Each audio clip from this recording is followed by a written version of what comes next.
Hello, আসসালামু আলাইকুম। This is my তিথি। সবাই কেমন আছেন? আই হোপ সবাই অনেক ভালো আছেন। আমি আপনাদের তো অনেক ভালো আছি। আসলে অনেক দিন গলা ব্যথার কারণে কণ্ঠটা হয়তো নষ্ট হয়ে গেছে। আসলে আজ দুপুর 12টার সময় আমার অনেক মাথা ব্যথা ছিল।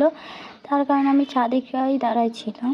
আপু কোন দিক থেকে এসে আমার ভিডিও করা শুরু করলো। ও আমাকে বলছে কি হয়েছে? আমি বলছি ভালো লাগে না, এখান থেকে যাও। ও আমাকে বলছে আজ না তোমার বার্থডে, তোমার খেয়াল নেই এগুলা। আমি বলছি যে আসলে আপু আমি ভুলে গেছি, তো এখান থেকে যে আমার অনেক মাথা ব্যথা করতেছে।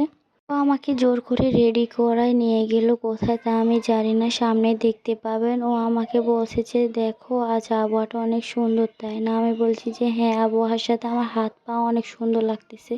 ও আমাকে বলে আজ তো বের হইতে পারতে না, আমার জন্য বের হইছো, দেখো আকাশ আবহাওয়া প্রাকৃতিক সবগুলাই মিলে অনেক সুন্দর, তাই না? আমি বলছি যে হ্যাঁ থ্যাংক ইউ, তুমি না থাকলে আমি এগুলো বুঝতেই পারতাম না, এত সুন্দর দিনগুলো আমি উপভোগ করতে পারতেছি। এগুলা বলে ওকে পাম টাম দিলাম। আর আমার এখান দিয়ে মাথা ব্যথা অনেক বেড়ে যাচ্ছে।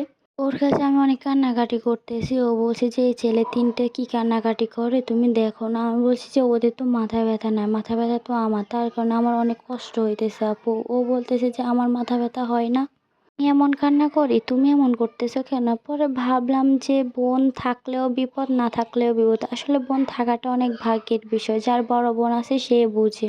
আলহামদুলিল্লাহ, ওকে আমি সবসময় আমার পাশে পাইছি কিংবা পাবো। ও আমার সুখে দুঃখে সব সময় পাশে ছিল। আমার ভালো না লাগলেও আমাকে ঘুরাইতে নিয়ে যাইতো।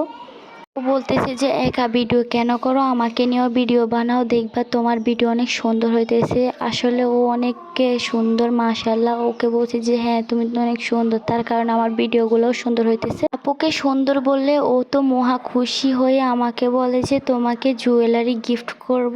আমি তো মহা খুশি, আমার বিশ্বাসে হয় নাই যে ও আমাকে জুয়েলারি গিফট করবে। পরে আমি বলছি এখন কই যাবা? পরে ও আমাকে বলছে যে এখন জুয়েলারি দোকানে যাব। পরে ও জুয়েলারি দেখতেছে আমি এখান দিয়ে ভিডিও বানাচ্ছি, আমাকে বলতেছে তুমি ভিডিও পরে বানাও, আগে জুয়েলারি দেখো। আমি জুয়েলারি না দেখে আংটিগুলো আমার অনেক ভালো লেগে গেছে, তার কারণে আমি আংটিগুলো দেখতেছি। বলতেছি আংটিগুলো অনেক সুন্দর, তাই না? ও বলছে হ্যাঁ। আই মিন ভাইয়া, জুয়েলারি দোকানের ভাইয়া আমাকে চকলেট গিফট করছে আমার বার্থডে উপলক্ষে। থ্যাংক ইউ ভাইয়া। চকলেটগুলোর ফ্লেভারও অনেক ভালো ছিল। আই মিন লক্ষ্মীপুর থেকে আমার অনেক ফ্রেন্ডরা আসো ওদের সাথে আড্ডা দিলাম, ঘুরলাম ফিরলাম, অনেক মজা করলাম।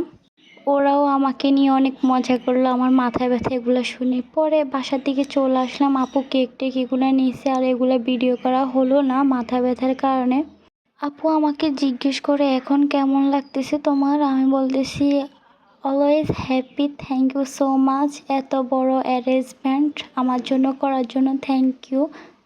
পরে বাসায় চলে আসলাম। ছোটো বোনেরা বেলুন পুলে আমার জন্য নাকি অনেক বড় অ্যারেঞ্জমেন্ট করবে। পরে ওরা এগুলো করছে, আমি রাতে ঘুমিয়েছিলাম, হঠাৎ আমাকে উঠায়, সারপ্রাইজ ছিল।